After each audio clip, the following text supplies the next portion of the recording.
சுடர் எழில் சீரியல்ல இன்னைக்கு என்ன நடக்க போதுன்னு பார்க்கலாம் வாங்க. எபிசோட் ரொம்ப அருமையா இருந்துச்சுன்னே சொல்லலாம். ஸ்கிப் பண்ணாம ஃபுல்லோடையும் கேளுங்க. அதுக்கு நான் இந்த வீடியோ பிடிச்சிருந்துச்சுன்னா லைக் பண்ணி பாருங்க. ரொம்ப பிடிச்சிருந்துச்சுன்னா நம்ம சேனலுக்கு வந்து சப்ஸ்கிரைப் பண்ணி கண்டினியூஸா ஆதரவு வந்து தாங்க. அவங்க அப்பாட்ட வந்து பேசிட்டு இருக்காங்க. நம்ம சுடர்வழி வந்து என்னப்பா நீங்க ஃபோன் பண்றேன்னு சொன்னீங்களேப்பா, ஏன்பா ஃபோன் பண்ணல?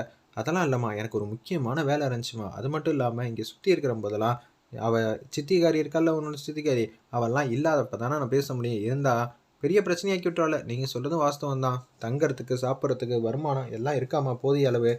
இருக்குப்பா, எந்த பிரச்சனையும் இல்லை, சாப்பாடுலாம் நல்லாவே இருக்கு அப்படின்னு சொல்லிடுறாங்க. 3 வேளை சாப்பாடு தங்க இடம்லாம் கொடுத்துட்றாங்க.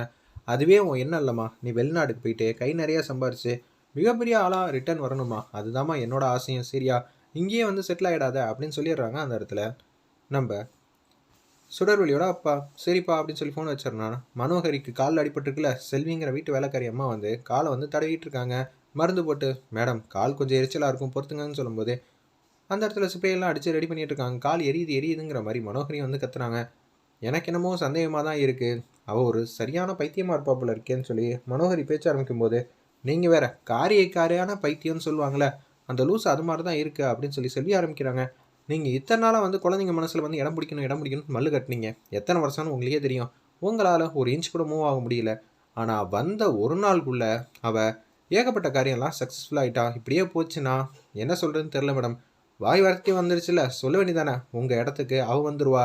அவன் மாட்டுக்கு எலியில் வந்து கல்யாணம் பண்ணிட்டானா உங்களோட ஆசை கோட்டையே வந்து தரமட்டமாக ஆயிடும்ல அப்படின்னு சொல்லும்போது கண்ணத்துலேயே பொழிச்சுன்னு அடிக்கிறாங்க. ரெடியே சொன்னேன், நான் தோத்துருவேன்னு ஏன் முன்னாடியே சொன்னியா? நீங்கள் உஷாரா இருங்கன்னு தான் சொன்னேன். ஆனால் நீங்கள் என்ன அடிக்கிறீங்க? அது பிரச்சனை இல்லை மேடம், நீங்கள் ஜெயிச்சு இந்த வீட்டுக்கு கம்பீரமாக வந்து இருக்கணும். உங்கள் கையால் நான் சம்பளம் வந்து வாங்கணும், அதுதான் எனக்கு முக்கியங்கிற மாதிரி தான் அந்த இடத்துல பேசுகிறாங்க நம்ம செல்வி மனோகரிகிட்ட. சரி எதுவாக இருந்தாலும் பார்த்துக்கலாங்கிற மாதிரி யோசிச்சுட்டு இருக்காங்க. ஒரு பக்கம் வந்து மியூசிக் வந்து கேட்டுட்டு இருக்காங்க நம்ம சுடர்வெளி. அப்பன்னு பார்த்து ராமையா வந்து எதிர்த்தாப்புல வந்து நிற்கிறாங்க. ஏமா நில்லுமா கேளுமா அப்படின்னு சொல்கிறாங்க. அந்த இடத்துல அவங்க மட்டும் சோபாவில் வந்து உட்காந்துட்டு இருக்காங்க. இருப்பினும் வந்து சாங் தான் கேட்டுட்டு இருக்காங்க ஹெட்செட்டை மாட்டிட்டு. உடனே ஹெட்செட்டை வந்து பிடிங்கிறாங்க. என்னம்மா நான் சொன்னது கேட்டுச்சா இல்லையா? இந்த வீட்டுக்கு வந்தியே பாட்டு கேட்கவும் சாப்பிடவும் நிம்மதியாக தூங்கவும் தான் வந்தியா? வேலைன்னு ஒன்று இருக்குல்ல, அதை நாங்களாக வந்து சொல்லணுமா? நீயா தெரிஞ்சுக்கணுமா? என்னன்னா என்னையா வந்து நிற்பேன்? ஓ அப்படியா, சரி. இப்போ நான் சொல்கிறேன், அதுபடி செஞ்சிருவியா? டக்குன்னு சொல்லுங்கண்ணே, நான் பம்பரம் போல் சுற்றி எப்படியெல்லாம் வேலை பார்க்குறேன்னு உங்களுக்கே வந்து ப்ரூவ் பண்ணுறேன். காலையில் 5 மணிக்கு பசங்களெல்லாம் எழுப்பணும். என்னது 5 மணிக்கு வந்து நான் எந்திரிக்கணுமா? நான் என்ன சொன்னேன்? காலையில் 5 மணிக்கு பசங்களை எழுப்பணும். அப்படின்னா நீ எத்தனை மணிக்கு எந்திரிக்கணும்? 3, 2, 4 மணி. 4 மணிக்கு நீ ரெடி ஆகிட்டு 5 மணிக்கு எழுப்பிடணும். 5 to 5:30 யோகா டைம். சரியா? அதுக்கப்புறமேட்டு ஃப்ரெஷ்அப் ஆகிட்டு 6 to 7:30 வரைக்கும் குழந்தைங்களை வந்து படிக்க வைக்கணும். அப்புறம் 10-15 நிமிஷத்தில் சாப்பாடு கட்டி சாப்பிட வச்சுட்டு 8 மணிக்குள்ளே குழந்தைங்களை ஸ்கூலில் கொண்டு போய் சேர்த்துடணும். இதுதாம்மா ஒர்க்கிங் ப்ராசஸ். கரெக்டாக செஞ்சிருவில்ல? 12 மணிக்கு அஞ்சலிக்கு ஸ்கூல் வந்து முடிஞ்சிடும். போய் ஸ்கூல்லேருந்து கூட்டிகிட்டு வரணும். 3 மணிக்கு பெரிய பசங்களுக்கெல்லாம் ஸ்கூல் முடிஞ்சிடும். அவங்களையும் வந்து பிக்கப் பண்ணணும். சாயங்காலம் ஒவ்வொருத்தர் ஒவ்வொரு எக்ஸ்ட்ரா கலர் ஆக்டிவிட்டீஸ் வந்து செய்வாங்க. கவின் வந்து கேமிங்கில் ரொம்ப இன்ட்ரெஸ்ட், அதனால் ஃபுட்பால் வாலிபால்னு கேமிங் வந்து ட்ரைனிங் வந்து போயிட்டுருக்காங்க. அபி வந்து டான்ஸ் கிளாஸ்க்கு வந்து போயிட்டுருக்காங்க. அதே மாதிரி காவியா வந்து மியூசிக்கில் இன்ட்ரெஸ்ட், அதனால் மியூசிக் வாசிக்கிறதுல ட்ரைனிங் வந்து போயிட்டுருக்காங்க. ஒவ்வொரு இடம் ஒவ்வொரு லொக்கேஷன் எல்லாரையும் பத்திரமா கொண்டு போய் விட்டுட்டு ஒவ்வொருத்தரையாக வந்து பிக்கப் பண்ணணும். யாரை வந்து எப்போ பிக்கப் பண்ணணும், என்ன பிக்கப் பண்ணணும் எல்லாமே இந்த லிஸ்ட்டில் இருக்குது பார்த்துக்க அப்படின்னு சொல்கிறாங்க.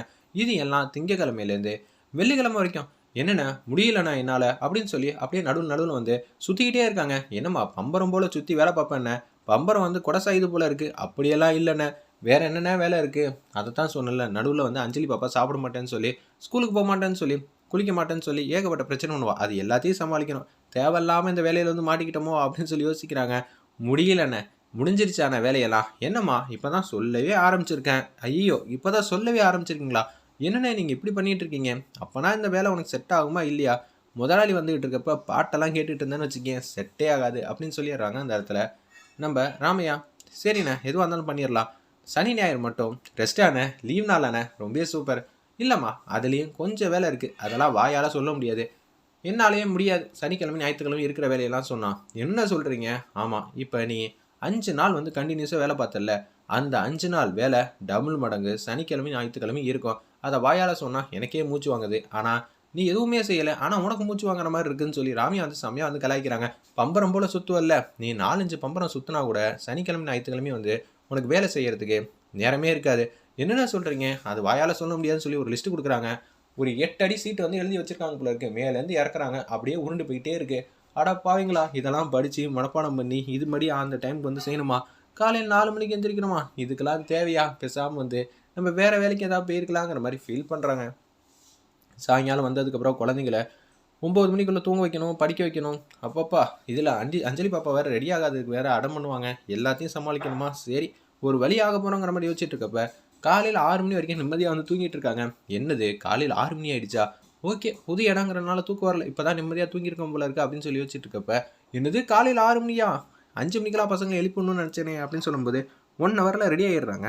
நம்ப சுடரு ரெடி ஆயிட்டு வெளில வரப்ப, "அண்ணே நீங்க எதுக்குண்ணே எனக்கா காஃபி எடுத்துட்டு வந்தீங்க? மணி என்ன?" அப்படின்னு சொல்லி கேட்குறாங்க அந்த இடத்துல நம்ம ராமையா. "மணி 7 மணிண்ணே. 7 மணிக்கு ஷார்ப்பா வந்து ரெடி ஆயிட்டேன். குழந்தைங்கள இப்ப பாருங்களேன், எப்படி எப்படிலாம் வந்து ரெடி பண்றேன்னு. அம்மா வந்து சொன்னாங்க. உடனே நாள் அதுவுமா, கட் அண்ட் ரைட்டா இருக்க வேணான்னு. நாளைக்கு எத்தனை மணிக்கு எந்திரிக்கிற? 4 மணி. புது இடம்ல, தூக்கமே வரல. விடிய காலையில தான் தூக்கம் வந்துச்சு. அதனால தான் ஒரு 2 மணி நேரம் தூங்கிட்டேன். அதனால என்ன? 2 மணி நேரம் எக்ஸ்ட்ரா தூங்கியிருக்கேம்மா பார்த்துக்க. இதே மாரி ஒரு நேரம் நடந்துச்சுன்னா வேலைய விட்டு தூக்கிடுவாங்க. ஐய்யயோ! வேலைய விட்டு தூக்கிடுவாங்களா? இல்லண்ணே நான் சிறப்பா வந்து செஞ்சுர்றேன். எந்த பிரச்சனையும் இல்ல. நாளுங்கிறனால, இதுவே நாளும் கடைசி நாளும் அமைதியா இருக்கட்டும். இனிமேட்டு இப்படிலாம் இருக்கக்கூடாதுங்கிற மாரி எச்சரிக்கிறாங்க அந்த இடத்துல. நம்ம ராமையா, என்னண்ணே இப்படி பண்றீங்க? காஃபி வந்து எனக்கு எதுக்குண்ணே எடுத்துட்டு வந்தீங்க? சொல்லியிருந்தீங்கன்னா நானே வந்து வாங்கி குடிச்சிருப்பேன்ல. ரொம்பவே தேங்க்ஸ். என்னது உனக்கா? ஏய் காஃபி எடுத்து ட்ரேல வை. நான் உன்ன கூப்பிட்டேனா? நீ தானே என்ன கூப்பிட்ட? அப்படியே நம்ம ராமையா வந்து பேச்ச ஆரம்பிக்கிறாங்க. வேற யாருக்கு நான் காஃபி? முதலாளி சாருக்கு தான் காஃபி எடுத்துட்டு போயிட்டுருக்கேன். சரியா? இது மாரி குடத்தில் குடுத்துக்கிட்டு இருக்காத. காஃபி வந்து ஆறிப்போச்சுன்னா அவருக்கு சுத்தமா வந்து பிடிக்காது அப்படின்னு சொல்லிடுறாங்க அந்த இடத்துல. சரிண்ணே, சரிண்ணே. நீங்க கோவப்படாதீங்க. இந்த காஃபி முதல்ல யார் எடுத்துட்டு போய் குடுப்பா? செல்வி தான் காலங்காத்தால வந்து 7 மணிக்கு வந்து காஃபி எடுத்துட்டு போய் குடுப்பாங்க. ஆனா இப்ப என்னன்னா, செல்வி வரதுக்கு தாமதம் ஆயிடுச்சுன்னா, நான் எடுத்துட்டு போய் குடுப்பேன். சரியா? 1 நிமிஷம் தாமதம் ஆயிடுச்சு. இதுக்கே வந்து அவர் பார்த்துக்கிட்டு இருப்பாரு மணிய அப்படின்னு சொல்லிட்டு இருக்கப்ப, நான் எடுத்துட்டு போறேண்ணே. நீங்க எதுக்கு கவலைப்படாதீங்க. ஏய் இதெல்லாம் உன் வேலை இல்ல. உன் வேலைய நீ முதல்ல சிறப்பா வந்து செய்ய மாட்டேங்கிற. இன்னும் நான் முதலாளிய பார்க்கவே இல்ல. அதனால பார்த்துடுறேன். முதலாளி எங்க இருப்பாரு? இந்த எதுத்தாப்புல ஒரு ரூம் இருக்குல்ல, ஒரு ரூமுக்கு எதுத்தாப்புல. அந்த ரூம் தான் முதலாளியோட ரூம். சரியா? தேவையில்லாம வந்து பிரச்சனை பண்றதெல்லாம் வச்சுக்காத அப்படின்னு சொல்லிடுறாங்க அந்த இடத்துல. அண்ணே நான் எங்கண்ணே பிரச்சனை பண்ண போறேன்? என்னண்ணே நீங்க என்ன புரிஞ்சுக்கவே மாட்டேங்கிறீங்களா? அப்படின்னு சொல்லி கேட்குறாங்க. நம்ம சுடர்வழி. பேச்செல்லாம் நீ நல்லா பேசி, நல்லா வேலை பார்க்குற மாரி தெரியுது. ஆனா காரியத்துல கோட்ட விட்டுற. நாளைக்கு காலையில சீக்கிரம் எந்திரிக்கிற. இல்லன்னு வச்சுக்கயேன் பச்சை தண்ணி தான் அப்படின்னு சொல்லிடுறாங்க. என்னடா இது இப்படி பண்ணிட்டு இருக்காங்களேன்னு சொல்லிட்டு காஃபி எடுத்துட்டு போயிட்டு முதலாளிக்கு ஐஸ் வச்சு எடுத்தோன்னே வந்து நம்ம யார் என்ன ஏதுன்னு புரிய வச்சிருவோம்னு சொல்லிட்டு எட்டி பார்க்குறாங்க. பார்த்தா எழில் இருக்கறத பார்த்துடுறாங்க. அச்சச்சோ! இவர் மண்டையில தானே அன்னைக்கு கோலம் போட்டோம். நினச்சு பார்த்துக்கிட்டே இருக்காங்க. இப்படி ஒரு சுச்சுவேஷன் வந்துருச்சா? ஹாஸ்பிட்டல்ல கூட செமையா வந்து கலாய்ச்சோமே! இதெல்லாம் நமக்கு தேவையா? அவ்வளோ பெரிய ஹாஸ்பிட்டல், அவ்வளோ பெரிய வீடு இருக்கும்போதே நினச்சிருக்கணும். எழில் தான் வந்து இவங்களோட அப்பாவா? ஐயய்யோ! தேவையில்லாம வந்து பிரச்சனை மேல பிரச்சனை மாட்டிக்கிட்டியே! இப்ப இவ்வளோ வேலை கூட எனக்கு பிரச்சனையான்னு தெரியல. எழில் வந்து என்னை வீட்ட விட்டு தொரத்திட்டா. என்ன பண்றது? செட்டே ஆகாதே! பின்ன அவர் மேலேயே நம்ப அடிச்சிருக்கோம். அவர் எப்படி நம்மள வீட்ல வந்து விட்டு வைப்பாங்கங்கிற மாரி தான் சுடர்வழி வந்து யோசிக்கிறாங்க. எழில் வந்து சூப்பரா, ரியலிஸ்டிக்கா எக்சர்சைஸ் வந்து செமையா வந்து புஷ் அப் பண்றாங்க. புஷ் அப்னா சாதாரண புஷ் அப் இல்ல. புஷ் அப் எடுத்துக்கிட்டு இருக்கும்போதே கொஞ்சம் ஜம்ப் பண்ணி 2 கையும் வந்து கிளாப் பண்ணிட்டு திருப்பி லேண்டிங் ஆகுறாங்க. இது வந்து சாதாரண ஒரு விஷயமே கிடையாது. கரெக்ட்டா லேண்டிங் ஆகணும். டைமிங் இருக்கு. கேமரால எடுக்கிறப்ப பதிவாகணும். ஏகப்பட்ட விஷயம் வந்து செம ஃபிட்னஸா இருக்காரு. நம்ம எழில். வெயிட் பண்ணி பார்ப்போம். ரொம்பவே அருமையா இருந்துச்சுன்னே சொல்லலாம் இந்த சீன்லாம்.